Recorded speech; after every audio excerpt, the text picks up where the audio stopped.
Coklat kita, Humor Sufi, nikmat. Assalamualaikum warahmatullahi wabarakatuh. Waalaikumsalam warahmatullahi wabarakatuh. Mas Pri, sehat? Alhamdulillah Gus, masih hidup sampai hari ini. Wajahmu itu perpaduan antara Soleh dan lelah. saya kon baleni ya karo kameramenku asem kan. Wah, orang hormat karo wong tuwa kuwi kameramen. Nah, iya. Wis siap.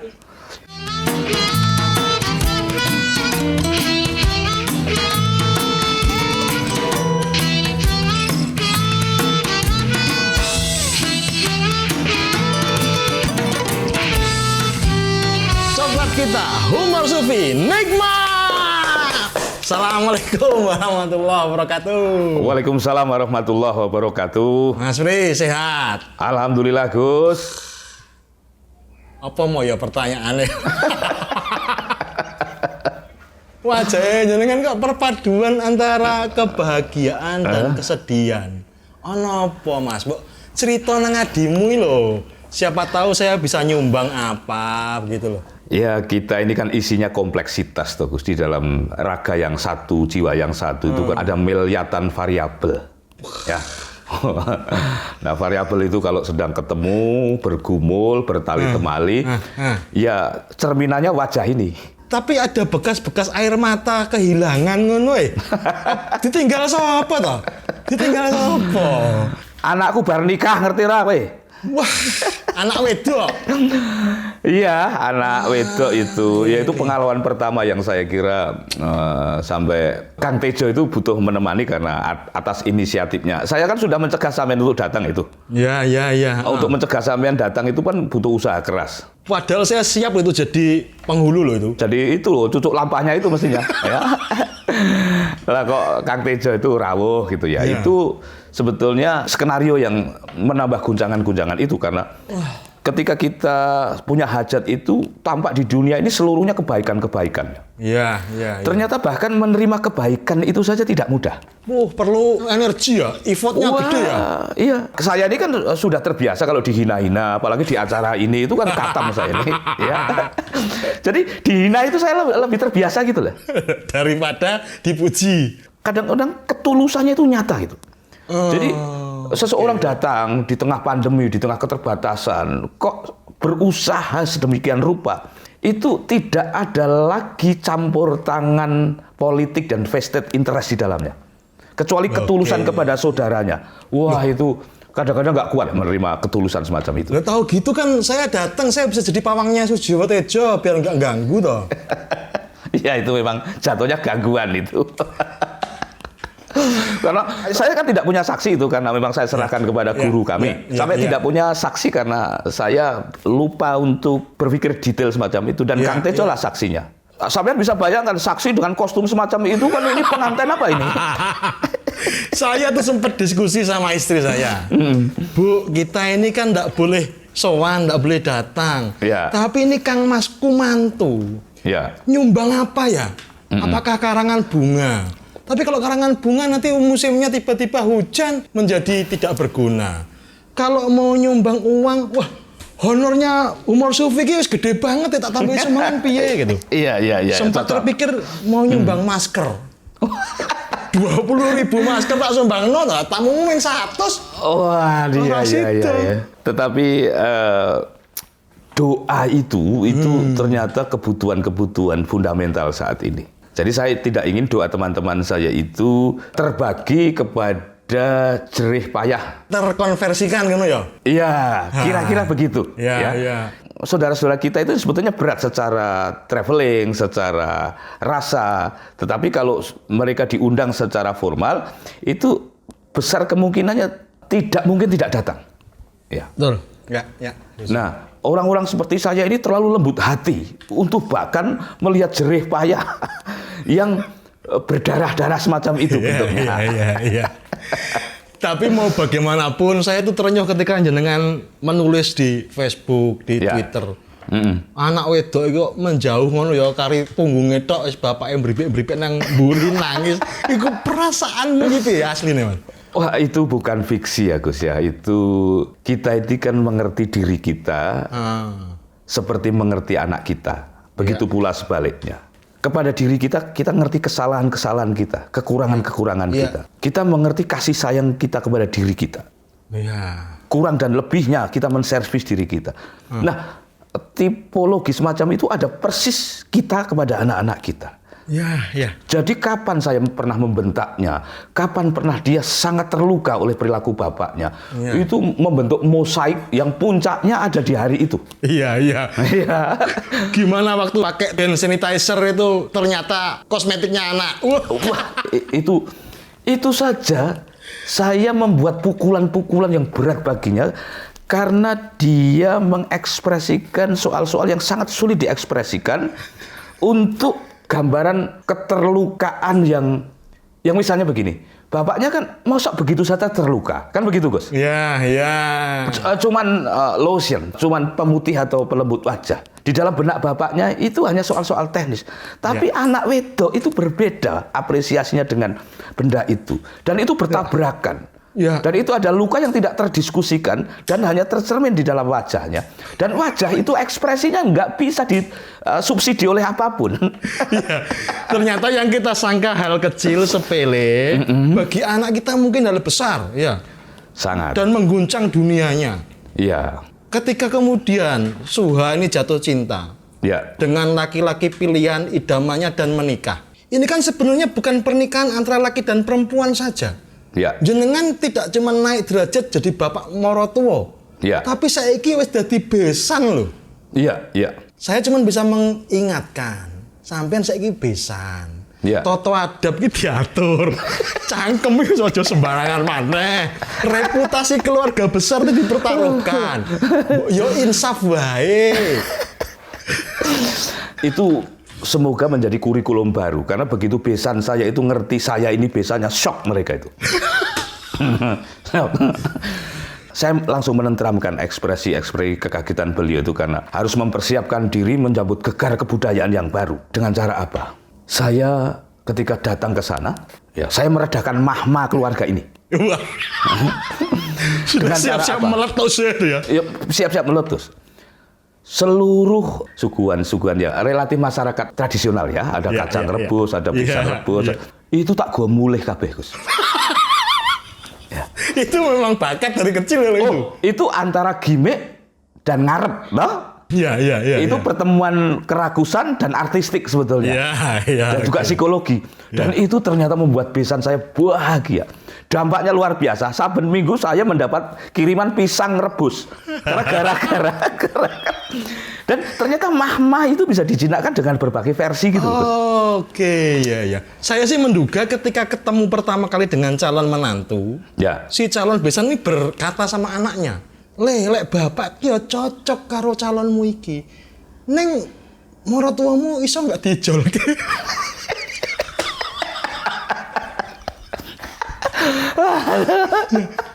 Iya.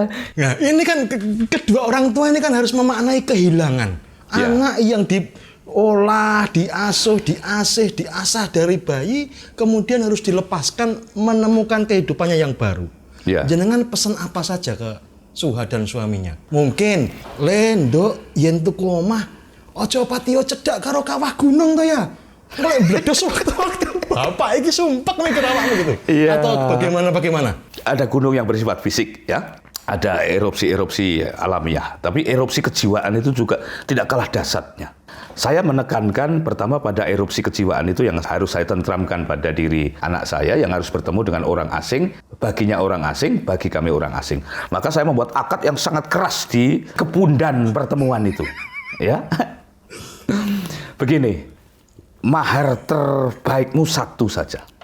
Saya hanya pasang satu syarat bahwa seseorang yang menikahi putriku harus memiliki kecintaan lebih besar dari bapaknya kepadanya.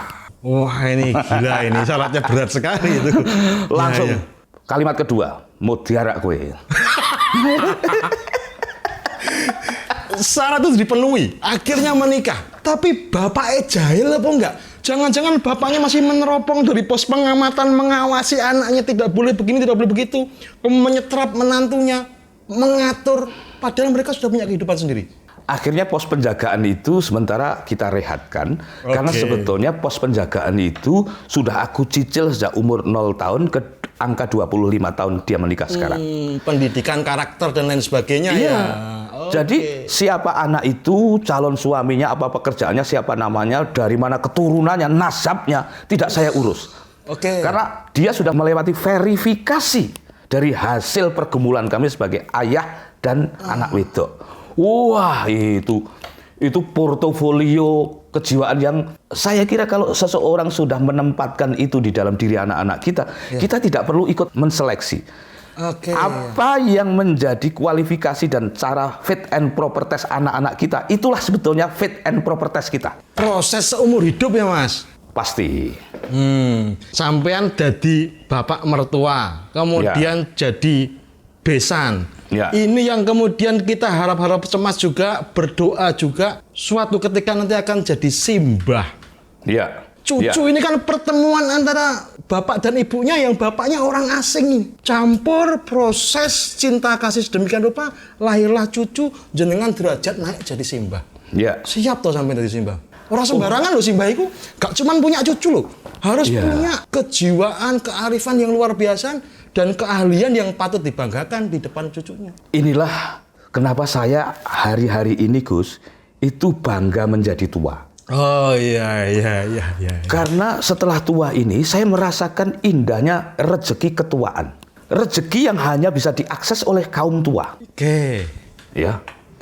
Maka di dalam perspektif itu, cucu itu pasti salah satu selebrasi tertinggi dari perjalanan ketuaan itu. Iya. Ada banyak ketakjuban atas ketuaan itu. Keliru kalau kemudian uban itu harus disemir. Ya. Katakanlah gigi itu diratapi gara-gara goyang. Di dalam soal-soal itu mungkin ada soal-soal yang hilang dari manusia itu. Tapi gantinya pendapatan orang tua itu di dalam apa yang disebut rezeki ketuaan itu mengejutkan. Di dalam rasa tua itu kita itu tiba-tiba mengenal sabar. Mengenal sabar itu butuh tua dulu. Butuh tua dulu. Setidaknya ilmu tua. Padahal ada jenis ilmu yang sangat dikaitkan dengan usia. Contohnya? Ya saya untuk begini ini kok ya harus menunggu sampai 56 tahun. Menjadi arif dan bijaksana, sabar. Terus ada kehormatan-kehormatan, ada penerimaan-penerimaan, ada sebuah kesantunan-kesantunan dari sekitar kita yang hanya kita terima kalau kita ini sudah tua. Kalau wajah tua, pengalaman dianggap tua udah dari dulu ya, waktu kecil ya, tapi belum bisa sabar, marah-marah terus. Dan walaupun kita sudah berilmu tua katakanlah, tapi orang masih menganggapnya muda, itu stimulan-stimulan yang sampai kepada kita itu adalah stimulan yang muda. Tapi ini untuk bersiap-siap menerima calon anggota baru yang disebut sebagai cucu, sampai udah belajar apa? Saya belajar menimang cucu-cucu tetangga. Terutama yang sedang digendong oleh ibu-ibu muda. Saya benar-benar latihan itu. Saya ini sering kemudian latihan itu begitu intensifnya sehingga kepada anak-anak tertentu itu sudah mirip-mirip begitu. Mungkin ini adalah exercise menuju cucu yang sebenarnya itu. Saya sangat kangen kepada anak-anak sebelah rumah itu. Bayangkan kalau anak tetangga saja, kalau ia mencucu, begini rasanya. Dan tiba-tiba ibunya anak itu juga meminta advice khas simbah KW ini. Dan itu ketika ibunya minta saran itu aku tersipu-sipu merah padam itu loh. Tapi ternyata bayi ini, Mas, ini memiliki kemampuan yang bisa mendengar suara frekuensi tinggi yang orang dewasa tidak bisa mendengarkan. Nah, ada alat perekam akustiknya. Yang hanya simbah betulan, yang pakar betulan yang bisa menjalankan ini. Jenengan kan simbah KW. Itulah, jadi rezeki ketuaan itu memang harus lengkap spare part ya. Saya ini kan baru mencicil rasa simbah saja. Belum simbah dengan kelengkapan spare part itu. Nah, simbah yang saya maksud ini Mbah Surono. Wah. Mbah Rono Merapi terkenalnya. Wah. Seorang doktor, pakar geofisika, pakar geologi. Beliau ini pada tahun 2006-2007-an pernah merekam frekuensi tinggi suara Gunung Kelut dengan alat perekam akustik. Beliau ini simbah yang mengajari anak, mantu, dan cucunya evakuasi, mitigasi. Ini komplit sebagai simbah ini. Kalau sampai menyelamatkan diri sendiri paling. Aku kelasnya itu kalau ada mainan yang agak mahal yang di depan rumah itu, yang cucuku nanti pasti rewel, itu aku usir. Itu mitigasi sederhana untuk hemat anggaran. Kita panggil tamu kita, Mbah Dr. Surono. Assalamualaikum warahmatullahi wabarakatuh. Waalaikumsalam warahmatullahi Sugeng sonten, Mbah. Sugeng sonten sedaya, Gus, sugeng sonten, Mas Pri. Nah, ini si Mbah betulan ini yang membiarkan rambut putihnya tetap putih, giginya tetap kuat, tidak goyang. Goyang juga ini ada protol ya. Gus, sebelum sampean mengelaborasi Mbah Rono ya, ciri-ciri Datuk Persilatan Sakti ini penampilannya kayak Mbah Rono ini. Wah, iya, setuju saya, setuju. Jadi orang sakti di film-film silat itu ya kayak beliau ini. Jadi dan itu nggak mungkin performan begini ini muncul di wajahmu. Wajahku nggak mungkin. Hanya simbah beneran. Rambut putih itu kalau rambut saya itu kampungan, Gus. Jujur saja. Jadi anak saya kan dua-duanya perempuan. Waktu nikah ini kepengen bapaknya rodong ganteng itu disemir gitu kan. Itu kalau disemir, buadon saya itu guatel semua. Alergi gitu. Sampai pas deket menikahkan anak saya yang pertama, itu saat kumis-kumisnya itu disemir, itu sampai tebel bibirnya kayak togok gitu. Waduh ini, udahlah nggak mau lagi lah, udahlah daripada nyiksa yos. Kawin Gusti Allah gini ya tak syukuri ya. Putih malah nggak curiga istri kan. Justru lebih ganteng daripada yang waktu saya pertama kali melihat wajah Mbah Rono tahun 2010-an. Kan masih cemeng ya, masih hitam ya. Ya sedikit-sedikit. Ada. Sekarang begitu putih kok bener-bener berwibawa, gagah ya Mas Priyo. Waduh jadi rungku rodok.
Cerita soal keluarga kita dalam menghadapi kemungkinan bencana. Bagaimana mendidik anak istri kita, cucu nanti mengenal bencana, mitigasinya bagaimana, mengatasi rasa paniknya bagaimana, Mbak? Pertama, memang semua itu awalnya dari suatu pendidikan ya. Pernah saya sosialisasi gitu kan.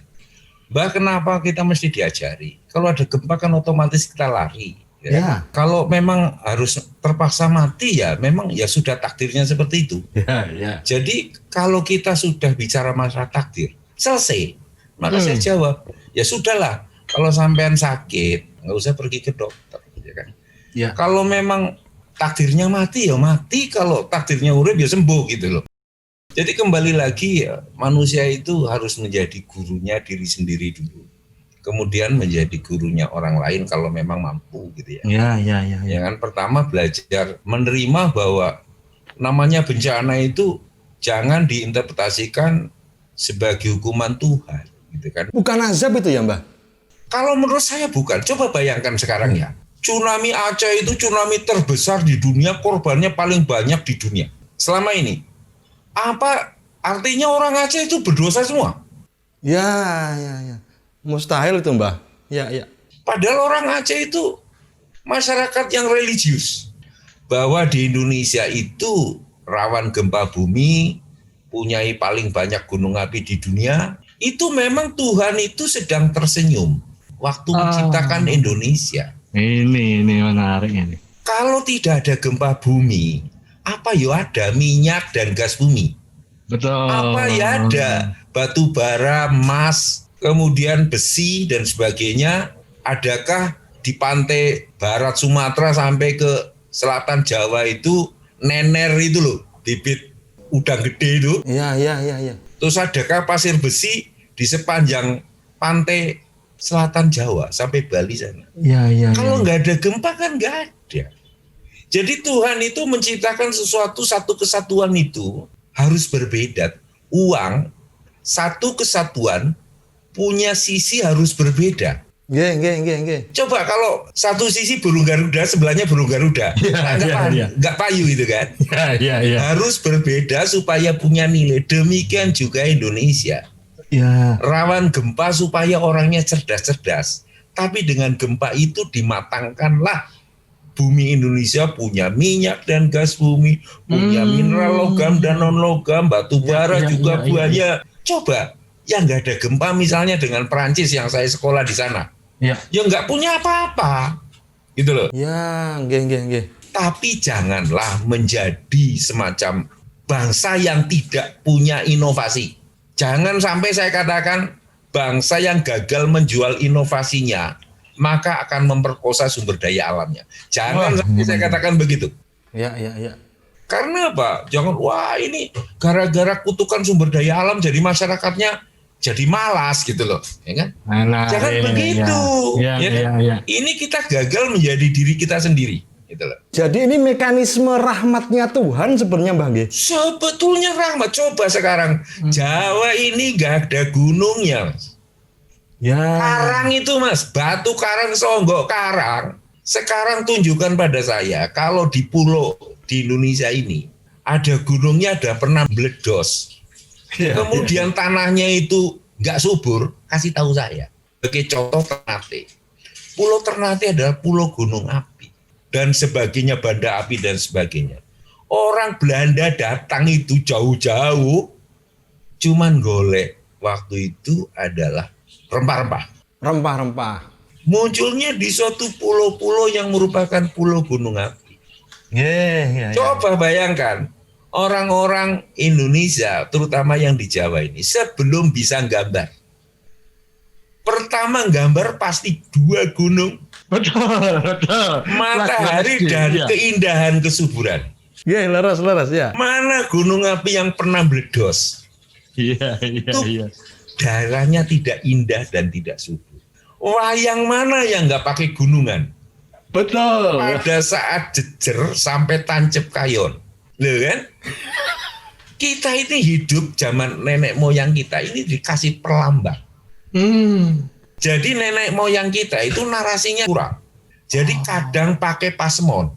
Artinya kadang-kadang kecerdasan kita dilatih. Kenapa pakai gunungan? Tumpeng pun pakai gunungan. Nggih. Itu punya filosofi bahwa kita harus punya dasar yang kuat. Seperti penjor juga, gitu kan? Penjor yang melengkung itu. Ya. Sebenarnya mungkin kalau saya mengatakan begini, hidup ini jangan seperti penjor. Semakin tinggi semakin bengkok. Semakin melengkung. Semakin tinggi semakin bengkok. Hidup kita seharusnya semakin tinggi semakin lurus. Jangan waktu di bawah yang lurus. Walaupun yang bengkok itu selalu dihias. Ya. Tapi tetap saja bengkok gitu loh. Nggih. Dasar dari gunungan itu bawahnya lebar, atasnya lancip, agar kehidupan kita memang betul-betul punya fondasi yang kuat dan kokoh. Dan makanan itu ditaruh di sekitar fondasi yang kuat dan kokoh. Disitulah, ya kan? Nah itulah sebetulnya kita dikasih contoh sama Tuhan 127 gunung api di Indonesia, terbanyak di dunia atau 13% gunung api di dunia. Itu dikasih juga energi panas bumi, 40% energi panas bumi dunia ada di Indonesia. Kok Indonesia kurang energi? Wah. Mikir rumusnya opo gitu loh. Geng. Tambah lagi, kita punya 128 cekungan yang kemungkinan isinya migas. Baru dieksplorasi 42%. Wah. Kok nggak duwe lengo gitu loh. Iya. Gusti Allah kurang opo karo wong Indonesia. Ya. Ya kan? Ingat loh, bangsa yang maju adalah bangsa yang ketahanan energinya luar biasa. Ya. Energinya tahan, pangannya tahan, airnya tahan. Wis moncer iki. Rasa ngomong macem-macem. Tiga kita punya semua. Jangan melimpah, Mas. Dosa sampean nek enggak duwe lengo. Sampean sing dosa Mas Pri itu aku loh. Terus matahari itu energi yang sangat luar biasa. Gelombang laut Indonesia lebih banyak daripada daratannya. Kok listrik mahal? Ya. Iki karepe opo? Terus mau bikin bioenergi, tanah Indonesia subur. Ya? Bisa nanam kelapa sawit, bisa menjadi biodiesel. Nek ditakoni, lu nek biodiesel mahal, lebih mahal kalau di minyak dieselnya piye? Tak tuku minyak diesel buatan, ya kan? Kan saya bayar sama petani. Ya. Dari nilai ekonominya tambah gitu loh. Jadi nggak masuk akal Indonesia tidak punya ketahanan energi. Tanahnya subur, kok iso kurang mangan ki? Rumusnya opo? Itu loh. Iki salah sapa Mas Pri? Salah sopo gitu. Jawaban Mas Pri, salah sapa ini? Ya. Gusti Allah ini tempatkan Indonesia di Katulistiwa. Wis kurang apa matahari?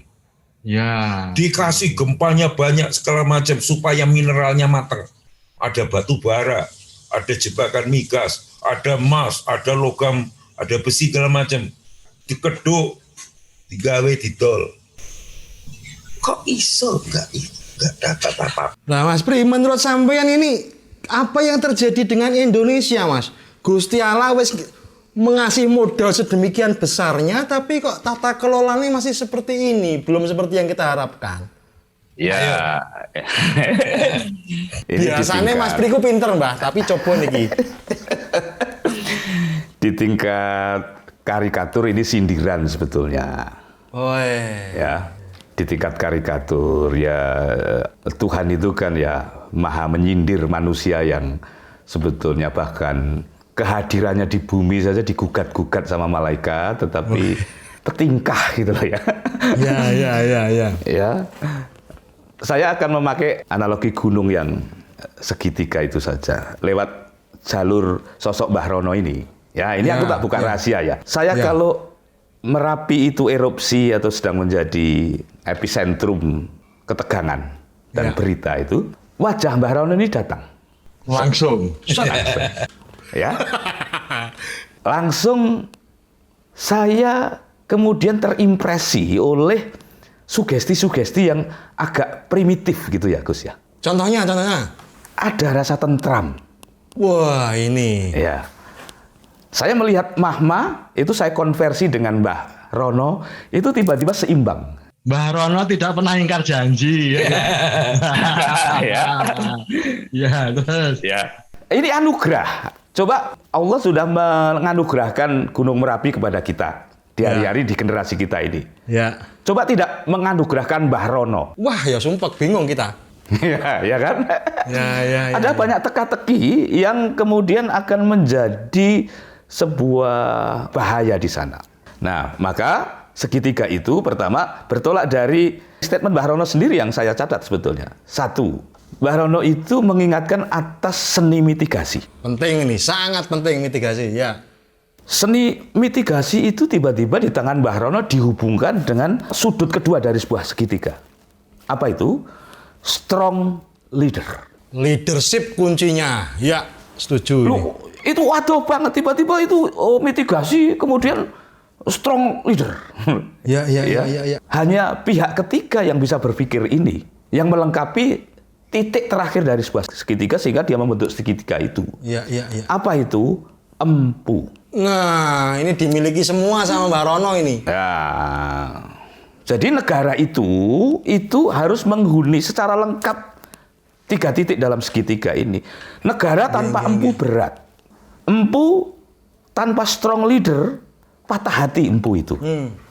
Karena bahkan disiplin mitigasi ya, itu belum disiplin politik, belum disiplin kebudayaan, belum disiplin seni, belum disiplin artistik sebuah bangsa. Pendidikan katakanlah. Mitigasi itu kan anak cabang pendidikan, anak cabang kebudayaan, anak cabang artistik. Siapa bilang mitigasi itu nggak perlu antri, nggak perlu prioritas, nggak perlu membaca percepatan perjalanan awan panas. Ya. Saya ingat betul waktu Mbak Rono tuh mengambil keputusan untuk berbohong. Terinspirasi dari pelajaran bapaknya, berbohong itu tidak apa-apa demi kebaikan. Sehingga untuk mengatasi panik tuh beliau tidak hanya langsung mengumumkan kenaikan status menjadi awas, tapi pengosongan dulu 10 km dari titik paling berbahaya, kemudian 15 km, 20 km, tidak dengan menyebutkan jaraknya, tapi dengan mengidentifikasi desa-desanya untuk dikosongkan. Ini seni mitigasi luar biasa, Mas Pri. Ya ini saya ulangi masalah bohong. Ya. Istilah bapak saya itu ada namanya goroh wenang. Goroh wenang, ya. Misalnya bapak saya tukang judi, ya kan. Ibu saya punya duit, tapi untuk makan anaknya. Ditanya sama bapak saya, Bu, punya duit? Enggak. Padahal punya dia. Kalau dikasih pasti untuk judi, gitu loh. Iya. Anaknya nggak makan, suaminya berbuat maksiat yang nggak keluar. Jadi waktu itu memang saya udah tahu bahwa Merapi waktu 2010 akan meletus lebih besar daripada yang lain. Saya selalu menghibur bahwa Merapi selalu setia, menepati janji dan selalu memberi, tidak pernah meminta kembali. Waktu 10 km pertama itu memang saya nggak bilang 10 km. Kalau saya bilang 10 km, wes rame tak kan? Geger, ya. Mbak Marijan itu cuma sekitar 5,5 km, gitu loh. Nggih. Kalau 10 km kan sudah geger. Jadi tak sebutkan desa-desa saja. Saya ngomong bahwa Merapi akan meletus hebat itu waktu ada rapat di Bupati Sleman. Saya ditanya oleh Pak Agung Laksono, Menko Kesra waktu itu. Apa yang akan terjadi dengan Merapi? Saya sebut bahwa Merapi akan meletus hebat yang belum pernah generasi sekarang itu mengalami.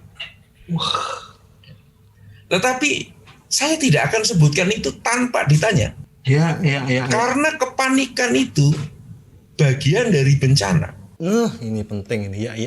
Dan toh masyarakat Merapi itu hanya tamu. Yang tuan rumahnya kan Merapi. Ini. Ya kan? Ini luar biasa. Lu sampean itu ya harus manut sama Merapi. Ya kan? Nggih. Jangan sampai nanti dunia ini sudah bosan kepada kita atau Merapi sudah bosan kepada kita sehingga memberi gini. Ya jangan begitu. Kok diunek-unek saja, tetap memberi Merapi itu kesuburan. Dunia ini tetap memberi juga. Pagi-pagi kita minum, makan, semua itu dari bumi. Ya. Bumi ini tuan rumah yang selalu memberi, termasuk Merapi, dan tidak pernah meminta apapun kembali dari kita. Ya kan? Jadi kita mbok ya manut. Boleh kita ngambil sesuatu, tapi mbok ya dibereskan kembali. Ya. Supaya jangan rusak. Bumi ini bukan milik Anda sekarang. Bukan milik Anda sekelompok, tapi dunia. Dunia ikut memiliki. Coba kalau Kalimantan dibabat total, terjadi pemanasan. Opo ya wong Indonesia tok sing ngerasa. Ya. Ingat Undang-Undang Dasar 45, kita menjaga, ya kan, ketertiban dunia loh. Kita bertanggung jawab bukan kepada diri kita, kepada bangsa kita, tetapi dunia. Bener nih Mas Pri, ini bener-bener empu Mas, tidak cuma pakar vulkanologi, geologi. Nilai-nilai yang sampean sebutkan tadi, seni mitigasi, kemudian strong leadership dan empu terbukti. Strong leader, Mas. Strong leader itu bukan diktator, Mas. Dalam suatu kebencanaan itu harus ada one man, one comment, one decision. Yang adilnya adalah diikuti. Tidak boleh, wah ini mentang-mentang demokrasi disuruh pakai masker, jaga jarak, protes. Ini kan bukan diri kita sendiri, untuk orang lain gitu loh. Iya. Kalau Merapi ancamannya jelas, tempatnya di situ nggak pindah-pindah.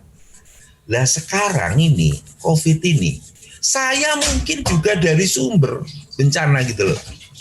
Maka saya harus menjaga diri saya dan harus menjaga orang lain juga, jangan sampai tertular dari saya. Jadi dalam bernegara, dalam mitigasi itu harus ada strong leader. One man, one comment, one decision. Lu leda-lede kan susah Mas Ingkut. Iya. Ya kan? Diprotes terus wedi. Nggak boleh Mas. Malah ada kerumunan nyumbang masker. Lu terus liane do melu. Nanti dilarang yo ngiri kabeh. Jadi sebetulnya kita ini mau apa? Adilnya suatu aturan itu hanya satu, Mas. Diikuti. Hanya itu. Kalau aturan tidak benar, yo mari kita dirubah. Wong hanya satu yang tidak bisa dirubah, Mas. Kitab suci. Kitab suci. Nggih. Terus kitab suci ini apa wae lah. Udah aturan itu gak bisa dirubah. Mungkin aturan itu sudah lapuk dimakan usia dan zaman. Bisa diganti. Tapi kitab suci sampai kiamat yo itu. Cocok kita ngundang beliau nih Mas Pri. Kita calonkan 2024 kayak yo. Saya baru gagal loh. Saya baru gagal ikut pencalonan anggota Dewan Energi Nasional. Wah, kemarin tanggal 12. Wah, kerugian besar sekali Indonesia ini. Iya. Ya wis, namanya juga fit and proper kan lewat DPR. Yang namanya adilnya suatu kompetisi itu, kalau menurut saya, itu ada yang berhasil dan tidak berhasil. Yang berhasil juga tidak laka-laka, ya kan? Yang tidak berhasil kayak saya, ya jangan sedih-sedih. Tapi beliau ini pensiunan tapi masih dibutuhkan Mas Bri. Saya masih jadi unyek-unyek ya Dewan Riset Nasional. Terus dikon ngajar di Institut Teknologi Sumatera. Ya sharing saja gitulah. Jadi yuk adilnya suatu kehidupan ini dijalani Mas. Kalau misalnya ada yang minta layanan ya dilayani. Kita ini pelayan toh. Ya. Mas Pri kalau ngelihat sosoknya Mbah Rono gimana ini? Beliau tinjauannya tadi sempat juga memaparkan sisi kejawennya, sinau tentang gunungan wayang kulit, filosofi tumpeng, jenengan lengkapi dengan segitiga sama puncak tadi, seni mitigasi, strong leader, kemudian keempuan, itu semuanya dimiliki oleh Mbah Rono. Iya. Pripun Mas? Mbah Rono ini sebetulnya sedang mengisyaratkan satu titik di dalam 3.3 ini tentang leadership kebangsaan ya. Misalnya Merapi itu seperti tamu-tamu kita di humor sufi lainnya. Satu noktah itu tiba-tiba mengkonstruksi sebuah kebangsaan gitu loh. Iya. Menyeluruh ya Mas? Menyeluruh. Misalnya mitigasi itu ternyata bukan hanya persoalan Merapi, tapi juga persoalan kedisiplinan memakai masker, membatasi kerumunan. Iya. Kepatuhan atas regulasi. Iya. Self disiplin publik. Manusianya ya. Iya, mitigasi kok aspeknya luas sekali. Iya. Dan yang seluas itu siapa yang paling mitigated? Ya, sekarang siapa yang paling mitigated? Di birokrasi apakah sudah mitigatif gitu ya? Ya. Di tempat-tempat rekreasi apakah sudah mitigatif? Di fit and proper testnya Mbah Rono itu apakah sudah mitigatif? Ya. Jadi sebuah bangsa bisa tidak menguasai seni mitigasi. Ya. Lalu apa jadinya kalau sebuah bangsa itu nir budaya mitigasi? Nah itu. Chaos itu. Bahkan beliau tuh sampai pernah matur, saya pernah mendengar juga, lebih baik kita tuh melakukan cara yang paling ekstrim bahkan untuk menyelamatkan diri, walaupun sesungguhnya tidak terjadi apa-apa. Karena ini bagian dari mitigasi itu sendiri. Jangan meremehkan potensi-potensi ancaman bahaya. Contohnya waktu beliau kan pernah tinggal di apartemen ya, Mbah? Di Kemayoran ya, Mbah? Loh ini sekarang ini saya. Oke. Di lantai 32, Mas Pri. Ada gempa dari Tasikmalaya kalau nggak keliru. Betul. Beliau dengan anak dan cucunya memilih turun dari tangga lantai 32. Sampean mesti koklok balung muntah kabeh. Ya. Dan beliau baru menerangkannya ketika sudah sampai di bawah apa yang sesungguhnya terjadi. Tapi langkah evakuasi dilakukan terlebih dahulu. Ya, tapi begini, ini kan karena beliau empu. Di seluruh apartemen itu berapa jumlah empu yang ada di dalamnya? Nah, itu persoalan berikutnya itu. Ya kan? Jadi sebuah keadaan yang tidak memiliki komponen strong leadership katakanlah, jumlah empu menjadi sangat sedikit. Sangat kurang dalam arti yang sesungguhnya. Ya. Karenanya, piye carane ngawetke Mbah Rono iki piye ya? Apa dikeras ini pertanyaanmu ini. Iya, loh ini benar. Ini krisis keempuan ini seluruh ya kerajaan-kerajaan besar yang berakhir itu empu sudah menarik mundur dari dunia politik, dari dunia kerajaan karena wis angel dikandani toh. Sangel. Alah, angel. Pancen angel tuturane. Nah, nanti saya butuh konfirmasi Mbah Rono tentang ini, tentang keadaan negara kita hubungkan dengan gunung. Gunung sebagai segitiga yang kedua, ya Gus ya. Segitiga yang pertama itu titiknya adalah gunung sebagai pusat-pusat mitologi. Ini ya, betul. Ada mbah-mbah lain gitu. Di mana kedudukan bangsa ini, di mana skor mitologisasi gunung itu. Kedua, gunung sebagai pengetahuan. Terus bertumbuh dan berubah. Ya, kita kehilangan mitologi yang nggak asik, ya. Itu Mbah Semar, ya. Wedus Gembel itu. Wedus Gembel. Itu asik gitu ya. Kiai Petro, ya. Kiai Petro. Itu betapapun kita membutuhkan warna-warna itu, ya. Tetapi didampingi pengetahuan, penjelasannya akan selesai. Tanpa manusia itu kehilangan romantisasi atas mitologi itu. Yang atas akar tradisinya sendiri sebenarnya. Ya. Terus gunung sebagai pusat spiritualitas. Itu berbeda dengan mitologi ya, spiritualitas itu. Spiritualitas itu induk nilai. Iya. Sudah pos pengetahuan dan pos mitologi. Wah, ya. Nah, Mbah Rono harus menjelaskan ini sebagai delas empu ini. Di mana pemberatan bangsa ini kepada tiga aspek itu? Ya. Aku yakin Mbah Rono ora tahu ngadepi pertanyaan kayak gini. Pertanyaan berat aku. Menggolek Google aku lagi wawancara.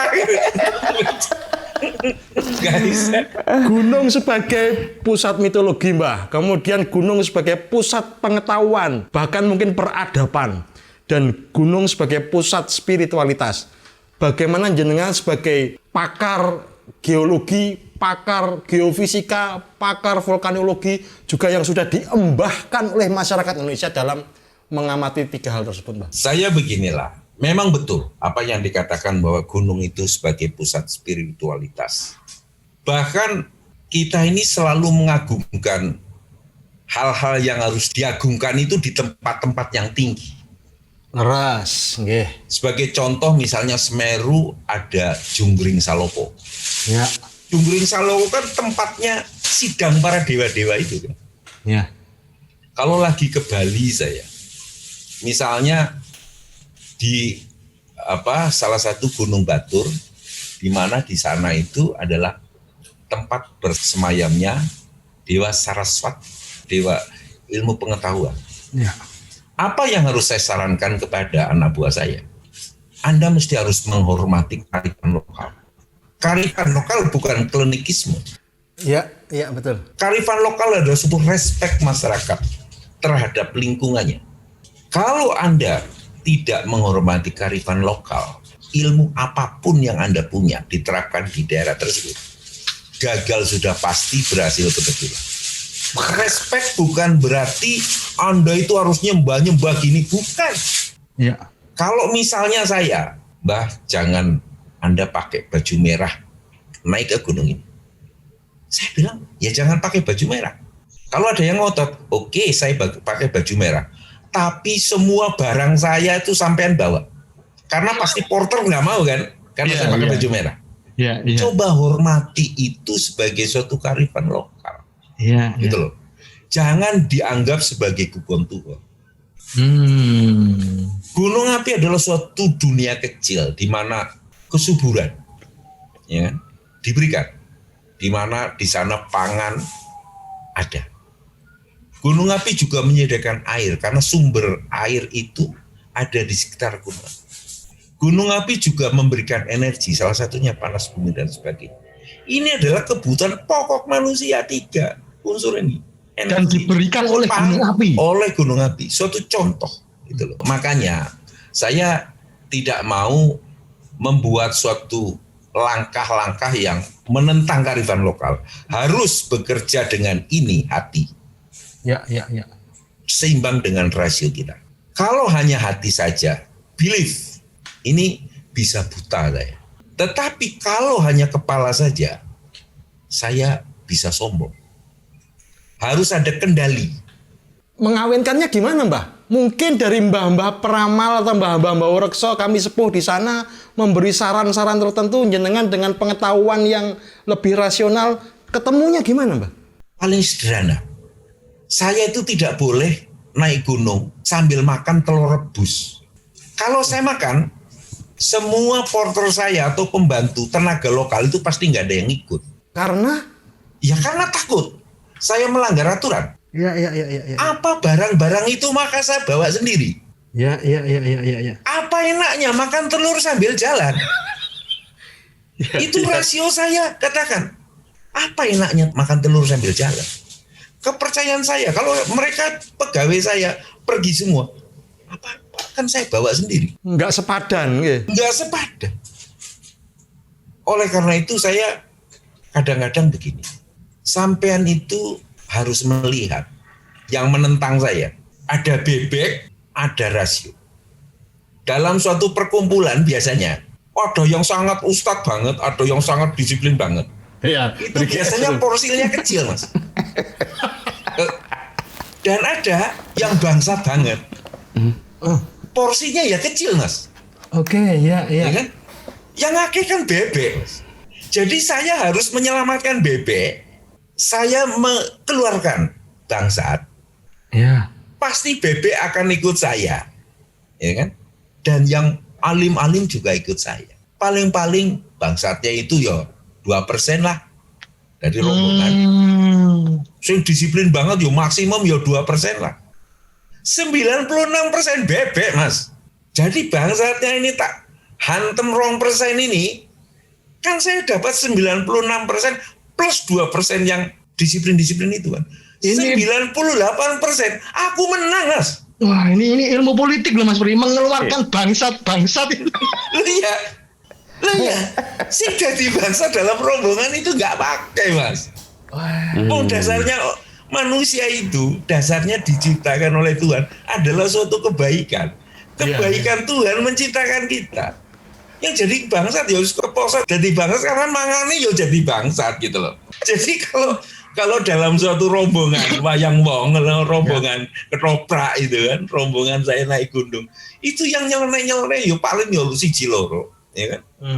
Terus yang disiplin banget ya siji loro, liyane gimana komandan lah. Makanya diperlukan komandan itu strong leader supaya milih bangsa sing 2% iki tak singkirke supaya saya dapat bebek 96%, sing disiplin 2%, 98%, mau gimana juga menang, Mas. Ya sebenarnya humor Sufi ini bangsatnya cuma satu, Priges ini. Cuman gimana cara mengeluarkan itu? Yang lainnya bebek tok gitu loh. Ya kan? Yang satunya lagi itu gurunya bangsat.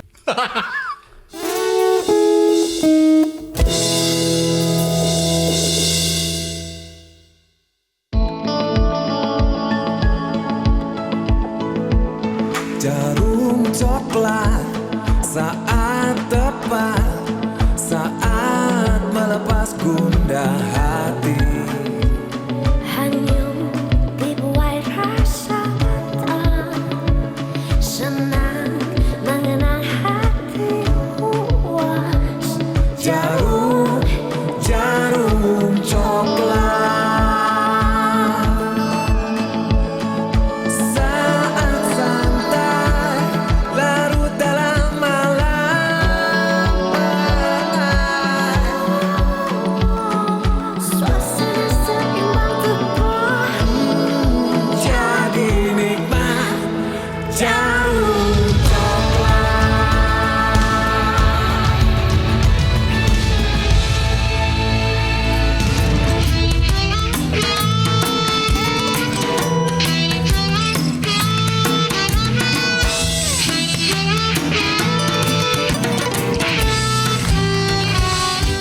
Ya, itu gunung sebagai pusat spiritualitas. Kalau gunung sebagai pusat mitologi, Mbah? Kalau saya mitologi yang mana? Jangan dikaitkan mitologi dengan Gugon Tuhon. Gitu loh, ya kan? Di sana menurut saya itu adalah kearifan lokal, ya kan? Bahwa gunung adalah bagian untuk hidup harmoni antara manusia dan gunung apinya. Ya, Mereka sadar hidupnya itu bergantung dari yang tuan rumah. Dia cuma tamu. Maka mitigasi itu adalah apakah sang tamu itu berani berbagi ruang dan waktu dengan yang punya rumah. Ruangnya kita berilah pada saat gunung api akan memberi kesuburan. Dalam waktu tertentu, ngungsi itu namanya. Aku tak nyingkir dalam waktu tertentu. Kalau kesuburan sudah diberikan, kembali lagi. Nah, ketika panjenengan mengalami kesulitan mengajak masyarakat mengungsi, bahkan pada waktu itu Mbah Marijan ngendika bahwa beliau ini menjalankan dawuh menjaga Merapi dan tidak akan turun ketika belum ada dawuh dari ngarsa dalem. Ini kan kesulitannya luar biasa nih, Mbah. Nah, itulah sebetulnya kegagalan dalam diplomasi. Saya tidak bisa mendekati Mbah Marijan. Sebenarnya teman-teman UGM yang belajar tentang antropologi, tentang sosiologi, itu bisa menyentuh sebetulnya, ya kan? Saya gagal. Saya katakan waktu dalam suatu sidang kabinet lengkap, waktu Merapi itu, saya bertanggung jawab atas seluruh yang terjadi. Kepada Presiden saya sampaikan bahwa masih ada korban. Jangan pernah menyalahkan anak buah saya. Karena tidak ada anak buah yang salah. Yang ada adalah pemimpin yang gendeng. Jadi saya yang tanggung jawab, Mas. Jangan salahkan anak buah saya. Karena anak buah saya kan melakukan sesuatu yang saya suruh. Kalau salah masih saya koreksi. Lakukan ini. Terus kemudian saya terima, udah bener. Ternyata saya gunakan salah. Sing salah anak buah apa? Pemimpin. Ya pemimpin, Mas. Jadi pemimpin itu bukan hanya sebagai strong leader, tetapi dia harus bertanggung jawab kepada semua kesalahan yang dilakukan. Waktu itu 2010 itu, Mas, Gunung Merapi itu kan letusannya mengakibatkan pengungsian terbesar, Mas Pri. 1 juta terbesar seluruh dunia. Korban meninggalnya 357 kalau nggak salah. 365-an lah, 60 sekian lah. Itu Mbah Rono menunjukkan strong leader yang luar biasa ketika mengelola jumlah manusia dengan kejiwaannya masing-masing. 1 juta manusia digerakkan untuk mengungsi. Ini Mas Pri melihat beliau ini sepertinya tidak hanya berbekal pengetahuan saja, Mas. Ada kedalaman spiritualitas juga.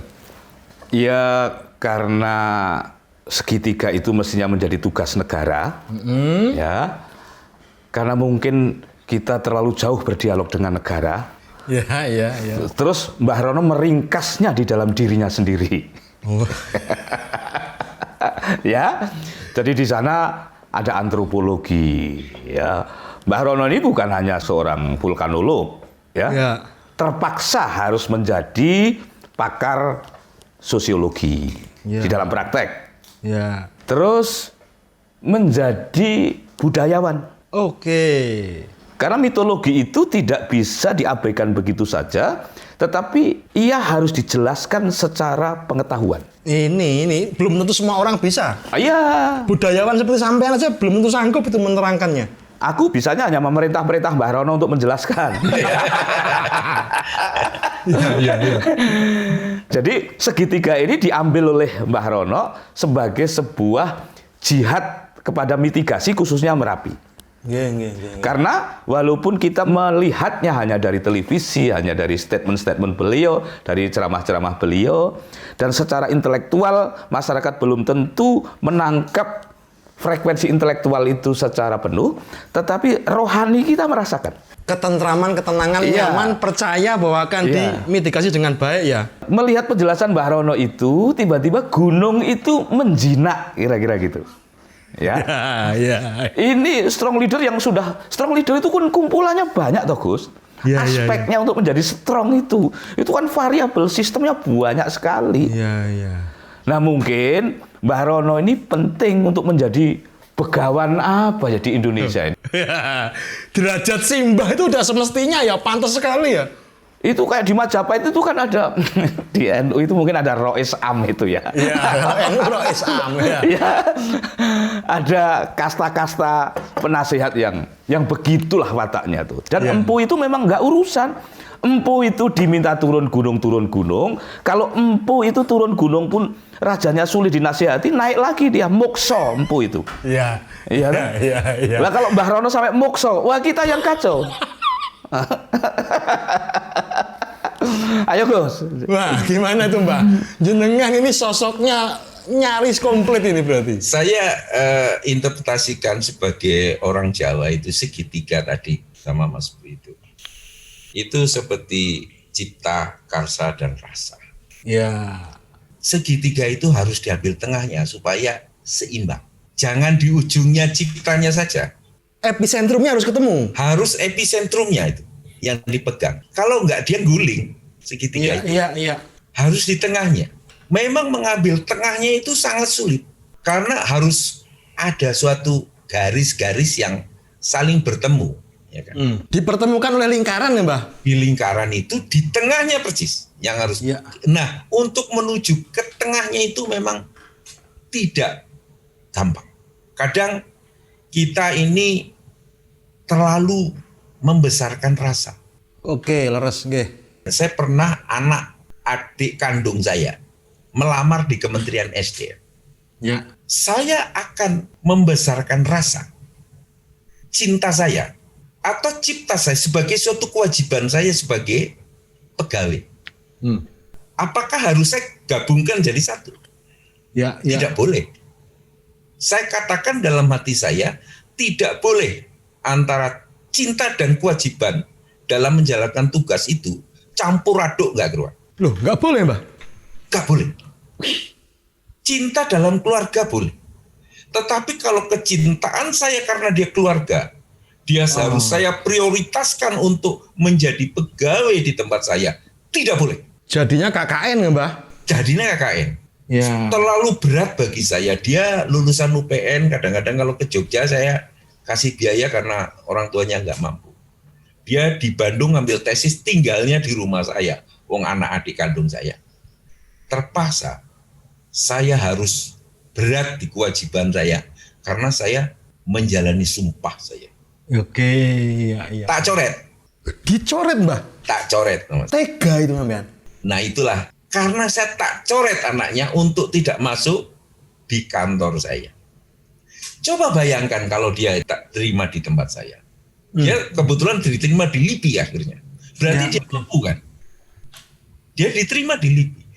Kalau saya terima seumur hidup dia akan dikatakan dia pegawai di sini karena Pak D-nya adalah bos di sini. Woi. Kasihan dia seumur hidup. Tetapi saat itu adik saya maupun putranya itu merasakan bahwa saya tidak adil. Oh, tinggal wawancara kok. Ya. Ya kan? Wawancara kan subjektif. Lawannya tak kasih 50, dia tak kasih 90, masuk. Selesai sebenarnya. Selesai. Tetapi saya harus menjaga keseimbangan saya antara kewajiban dan kecintaan saya terhadap keluarga. Ini berbeda banget, jauh sekali dengan Mas Priges. Ketika kami bikin rekrutmen Humor Sufi, krunya anak-anak. Nah, ini yang saya harus membedakan itu, ya kan? Iya. Saya juga tidak akan mengatakan, oh kamu nggak ngungsi ya, nggak mau ngungsi karena mitigasi, oh karena teman saya. Nggak boleh begitu. Kalau semua ngungsi ya ngungsi. Kalau semua tidak boleh berkerumun, siapapun tidak boleh berkerumun. Siapapun itu ya? Siapapun itu. Nah, aturan kan tadi saya katakan, adilnya itu di jalan. Tapi kaitannya Mbah dengan mencintai kewajiban kita, mencintai pekerjaan, mencintai profesi kita. Apakah dengan mencintai itu kita kemudian bisa menemukan dengan mudah detail-detail perubahannya, Mbah? Seperti halnya mungkin Merapi tahun 2010 meletusnya seperti ini, nanti pada tahun berikutnya akan seperti apa, dan lain sebagainya, Mbah. Kalau kerja itu merasa terpaksa, tidak ada passion di sana, itu sangat sulit untuk bisa mendalami. Ilmu pengetahuan dan teknologi itu hanya sekedar tool. Alat. Dia tidak pernah bohong karena makannya aki, bukan makan nasi. Ya. Ada gempa, dicatat gempa. Kalau dia tidak nyatat gempa, ada gempa, berarti akinya rusak. Kalau akinya diganti, dia nggak pernah bohong. Nah, kemudian ada namanya mengolah data dan menginterpretasi atau menafsirkan. Di situ ada passion. Di situ harus memahami. Seperti saya mencintai istri saya. Saya harus tahu kalau gelagatnya seperti ini, ya kan? Saya dapat punggung atau bagian depan. Kan Perhatikan Mas Pri, penting ini Mas Pri. Jadi tidak kepaksaan. Makanya saya bilang gempa banyak itu belum tentu meletus. Tapi bagaimana caranya lahir gempa itu. Itu loh. Istri marah-marah belum tentu dia itu marah bener. Tetapi lahirnya marah ini kenapa? Gitu loh. Ya kan? Ini perlu saya mintakan komentar Mas Pri nih, pakar istri tetangga. Ini ilmunya Mbah Rono ini ternyata, waduh, bulet ya, semuanya mencakup Mas Pri. Sampai ilmu cinta pun seperti ini. Kalau tidak begitu, karismanya tidak akan menjangkau seperti Mbah Rono yang sekarang. Oke. Karisma itu kan soal-soal yang tidak terkatakan tapi terasakan. Itulah karisma. Tetapi karena kita ini penyiar harus sok pinter gitu loh, bisa membreakdown. Tapi aku tadi agak malu-malu gimana pekerjaan harus dengan passion. Kita ini kan bukan soal passion, kita nggak punya pilihan lain kerjaan kita jadi host ini. Loh. Betul. Begini, ada suatu, gak ada pilihan lain. Tetapi betul-betul dijiwai, betul-betul dicintai profesi Anda. Bukan karena terpaksa, ya udah, saya nanya aja, gak bisa. Kalau saya bisa diajak mencintai pekerjaan host bisa Mbah, tapi diajak mencintai Mas Pri susah. Ya jangan. Jadi yang dicintai profesi tanpa mencintai profesi Anda, ya kan? Ya Anda tidak akan paripurna gitu loh.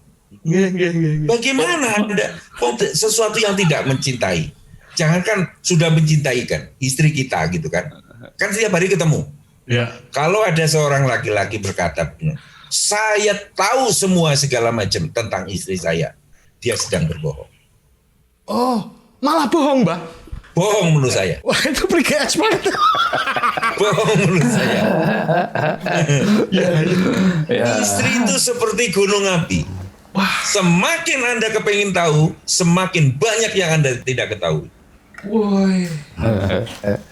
Seorang istri kan tidak blokol, ada sesuatu yang disembunyikan dalam diri dia sendiri. Gunung api juga begitu. Tanpa Anda passion menggali, ya kan? Apa maksud kamu tuh apa Merapi? Maksud kamu tuh apa istri saya? Kok dari pagi sampai siang wajahmu kayak ditekuk gitu loh. Tanyalah itu loh. Kumpulkan data. Diolah, diinterpretasi secara jujur loh. Jangan karena itu takut dan sebagainya. Kemudian janganlah, ini nanti nggak enak nanti. Jangan. Hidup sayanya sederhana sajalah. Saya dasari dengan pertama kejujuran, kecerdasan, kecepatan dan keberanian. Kalau jujur toh, ya kan, nggak cerdas, ya kan. Kampung tuh banyak tetangga saya jujur semua Mas. Jujur tetangga saya. Ya, nggak ditagih walaupun ngutang tetap bayar. Cerdas tanpa jujur, pakai baju oranye banyak Mas. Iya. Pakai baju oranye. Oranye banyak, rompi oranye banyak. Nek wis jujur, nek wis cerdas, nggak cepet ketinggalan zaman. Iya. Wis ngono nggak wani mendrop cepet, tapi nggak berani ngomong. Nah ini nggak mungkin Mas. Wis sing penting jujur, sing penting sampaikan dengan cepat. Wis apapun risikonya harus dihadapi. Harus berani, apapun risiko. Ini jelas Mas Pri kulaan banyak ini bahan kelas-kelasnya ini. Ilmu percintaan tingkat tinggi nih Mbah.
Dulu saya itu pernah ya, waktu itu bicara dengan waktu Merapi itu, saya katakan kapan kira-kira akan selesai. Saya bilang ya pertengahan November lah, paling lama itu akhir November 2010. Ya. Setelah itu beliau mengatakan kita belum siap mengembalikan 417.000 orang yang ada di tenda-tenda itu. Kami harus sediakan kehidupan sekian minggu dan sebagainya, tentara balik dan sebagainya. Kan perlu dana-dana yang darurat. Ya. Kalau tidak semua pakai tender kan normal kan kapan selesainya? Maka waktu itu sudah banyak pertanyaan saya. Kok gunungnya sudah nurun kok nggak diturun-turunkan dari awas ke siaga? Ya. Saya goroh lagi. Ya, goroh wenang. Goroh wenang lagi. Tak takoni wartawan. Sing ahli sampean opo saya. Ya. Ya sudah, sampean nurut saya saja lah, ya kan? Apa ya saya bilang pemerintah belum siap, lah geger dong. Iya.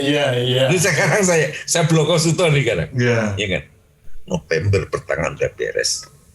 Ternyata begitu tanggal 2 Desember malam, Pak SBY dengan Pak Samsul Muarif telepon, Barono, besok mungkin kita siap diturunkan dari awas ke siaga. Monggo. Wow, nggih. Jadi ada sesuatu yang namanya teknologi itu akan sangat berwajah garang. Andaikan dia tidak diselimuti dengan sosio. Jadi harus ada sosioteknologi. Teknologi untuk apa? Untuk manusia. Manusia kan makhluk sosial. Harus dilingkupi oleh itu.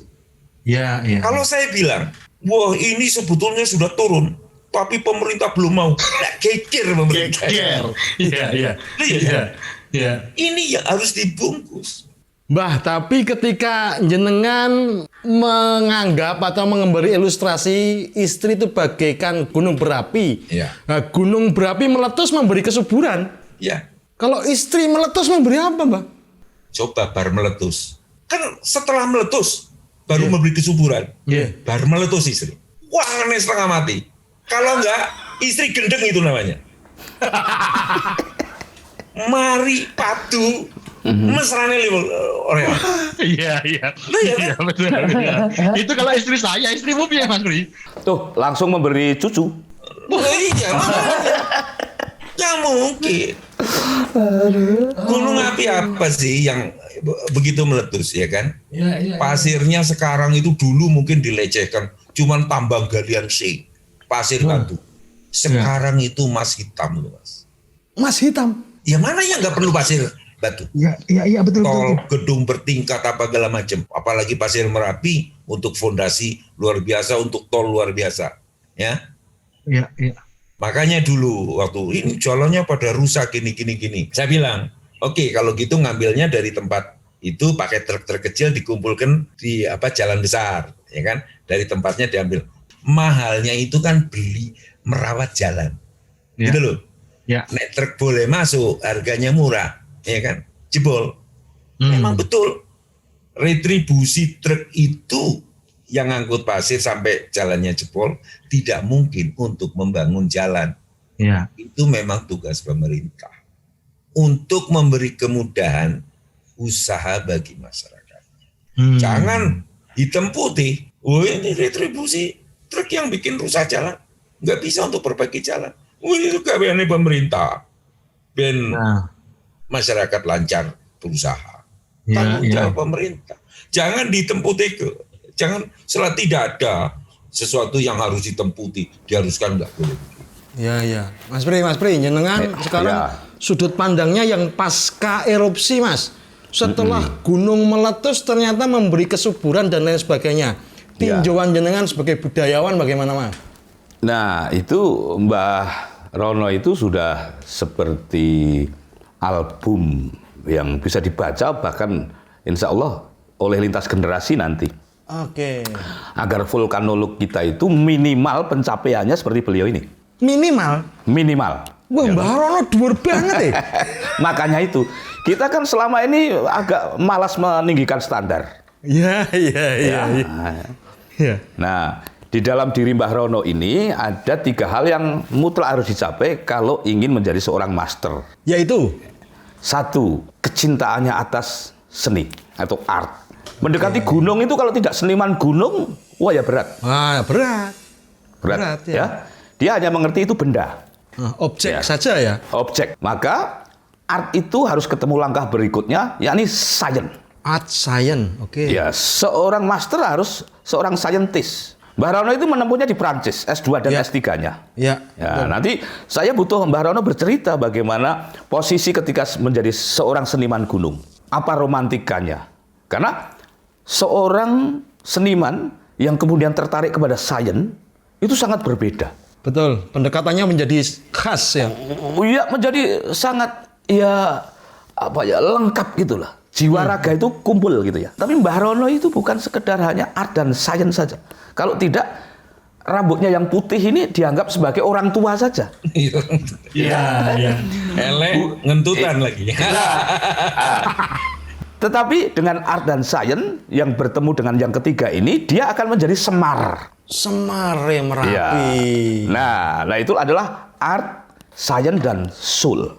Keputusan untuk membuat keputusan-keputusan besar yang menghilangkan bangsat tadi itu hanya sains terlalu mudah untuk menjangkau itu. Ya, art terlalu lunak untuk menjangkau itu. Oke. Itu butuh soul karena di dalam diri soul itulah ada strong leader itu. Ada tangan dinginnya ya. Iya, kalau hanya art dan sains saja, kadang-kadang yang dimenangkan bangsatnya karena paling reseh toh. Kecil tapi reseh itu ya. Iya. Nah, saya ingin pertama dulu Mbah Rono bercerita apa sebagai seorang seniman gunung itu keterlibatan emosi Mbah Rono atas Merapi misalnya. Ya, jadi kadang-kadang orang itu tanya kepada saya, ya kan? Misalnya, apa begini, apakah meletus? Kata akhir itu ada di Merapi. Ada wartawan dulu, Grace Natalia, ya, pernah wawancara. Kenapa, Mbah, kok gunung itu seolah-olah suatu personifikasi, suatu person, suatu yang hidup. Lah ya, saya tanya kok sama dia. Dan dia menjawab? Dan dia menjawab dalam bentuk gempa, dalam bentuk melembungnya dan sebagainya. Ya kan? Loh, artinya apa? Kalau saya tanpa tanya ke dia dan tanpa dia menjawab kepada saya, ya saya nggak ngerti apa-apa. Oh ya betul, logis. Perkara nanti jawaban dia saya pahami atau tidak, itu ya saya sendiri yang goblok gitu. Tanya dia jawab kok. Terus saya nggak ngerti jawaban dia. Yang bodoh itu gunungnya atau saya? Ya saya gitu loh. Nah di situ salah satu toolnya adalah sains dan teknologi.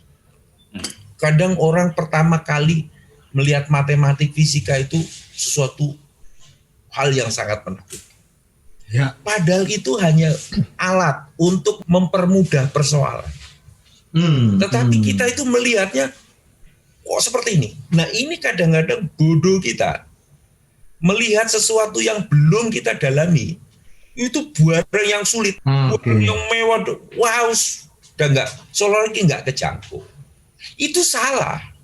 Wong ini hanya suatu alat untuk mempermudah persoalan. Fisika matematik salah satu alat untuk mempermudah Anda belajar ilmu pengetahuan dan teknologi.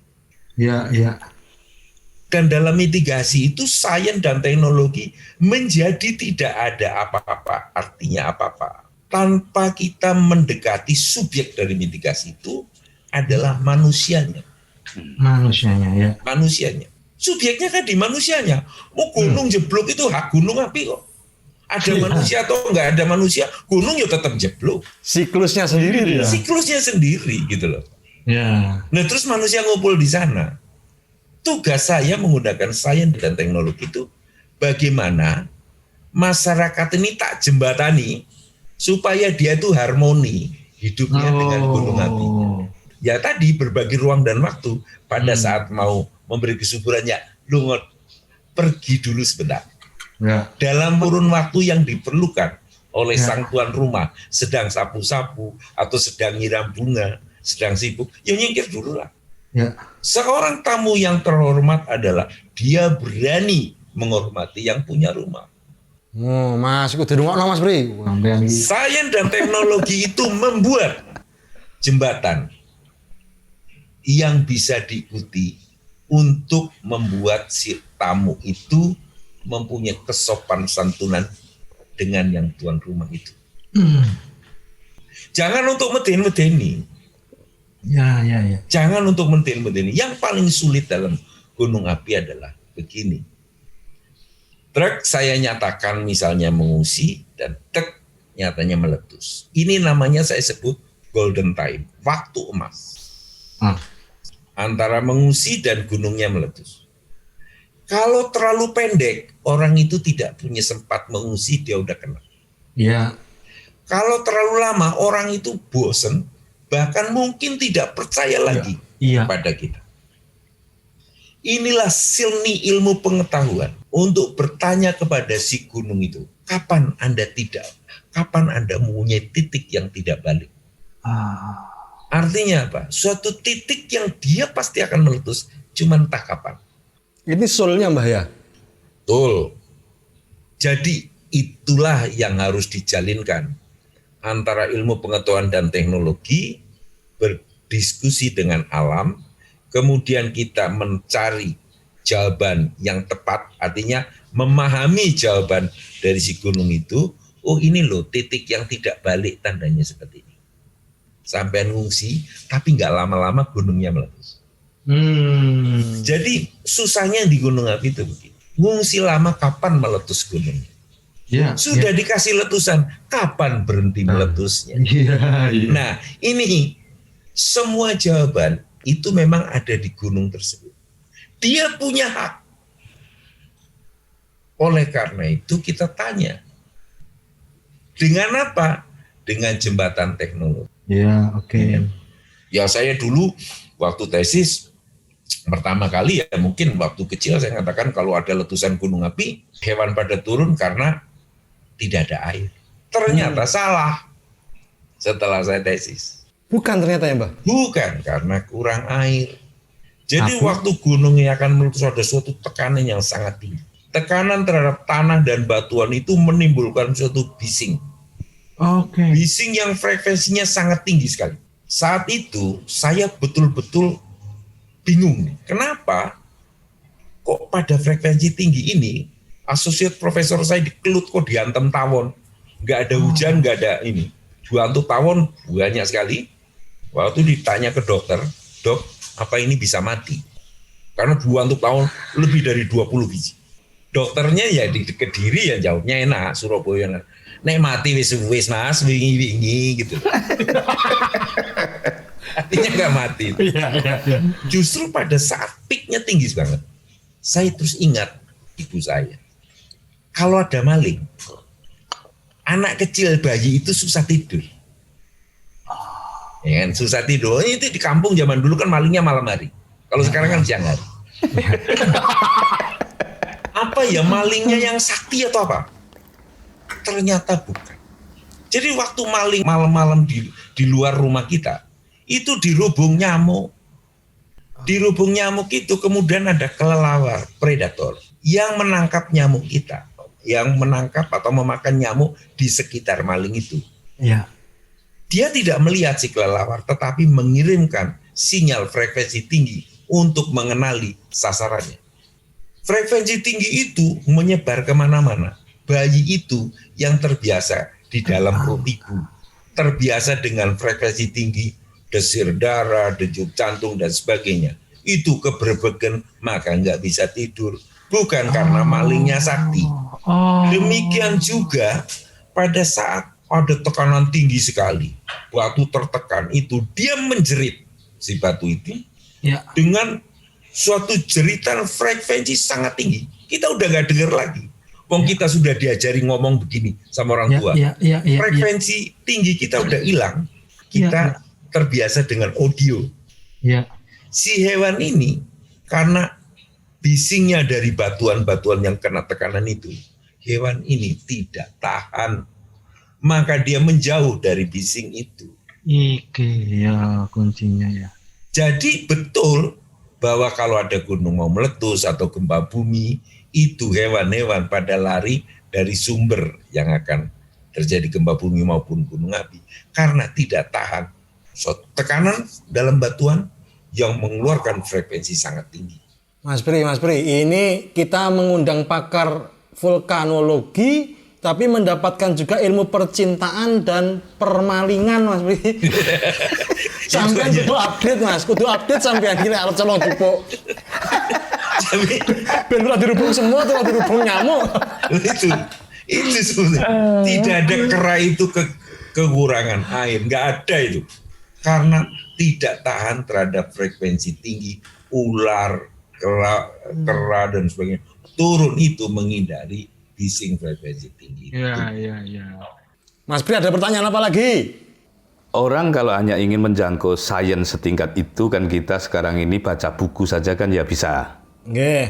Mencintai gunung, sekedar mencintai gunung itu jadi pendaki gunung saja kan ya bisa seperti itu. Traveler bisa.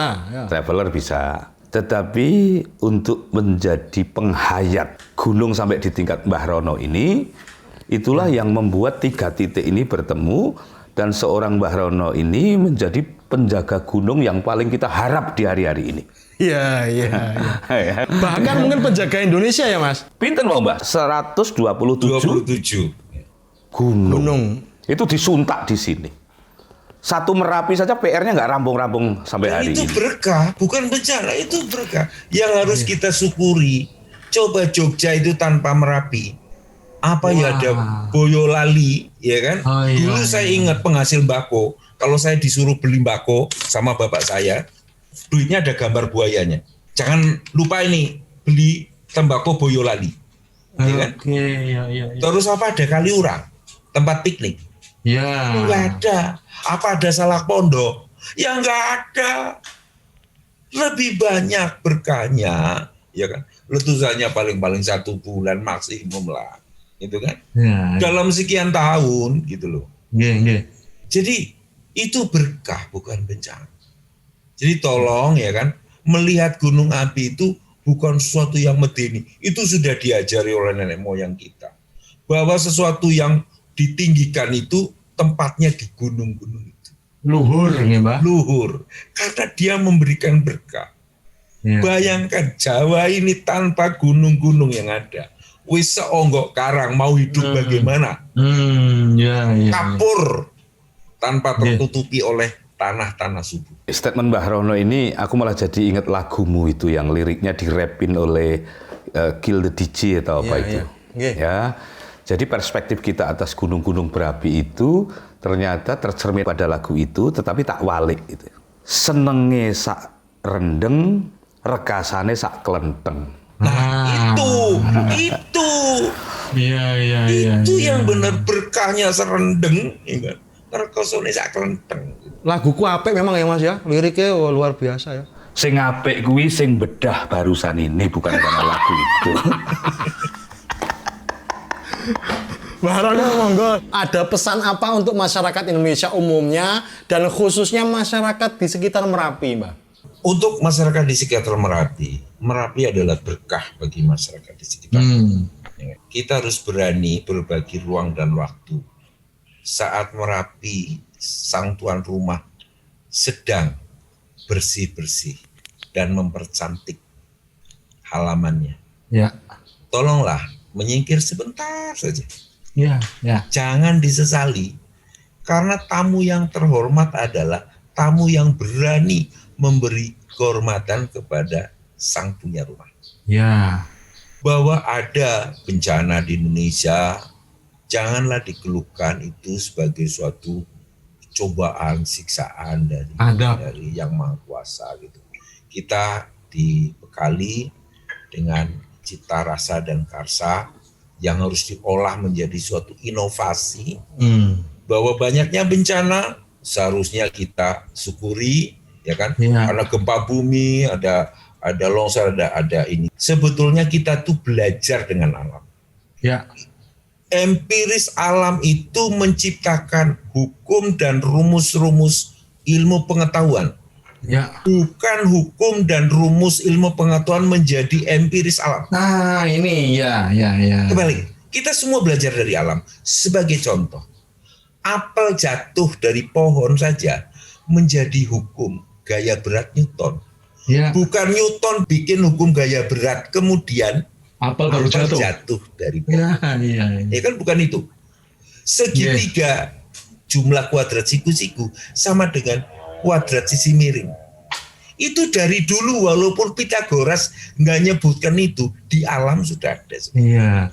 Tapi kemudian ini Mbak, akhir-akhir ini Merapi nyebabke sumuk ya Mbak, bener ya Mbak? Salah itu, saya jawab berkali-kali. Begini, pada saat matahari menyinari bumi, maka bumi akan membalikkan panas itu ke angkasa. Oh. Pada saat angkasa terjadi mendung, maka panas itu balik lagi ke bumi. Jadi ngelekep gitu loh.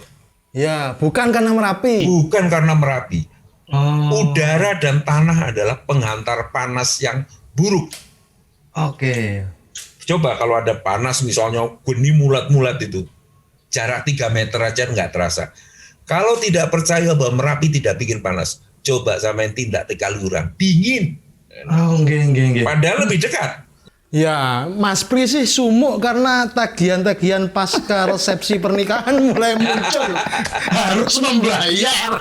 Jadi kita ini harus bersyukur hidup di Indonesia ini yang diberkahi. Memang banyak gempa bumi, banyak gunung api, tetapi kita memiliki sumber daya mineral, logam dan non logam, batu bara, jebakan minyak dan gas bumi. Keindahan, ada lekuk-lekuk, ada bukit, ada lembah, adalah suatu keindahan. Jadi kita harus berinovasi agar kita tidak miskin di negara yang makmur. Wah, nggih. Matur nuwun sanget Mbah Rono rawuhipun. Wawasan, pengetahuan dan pengalamannya akan menjadikan kita bekal menghadapi masa depan. Assalamualaikum warahmatullahi wabarakatuh. Waalaikumsalam Sehat selalu. warahmatullahi wabarakatuh. Alhamdulillah.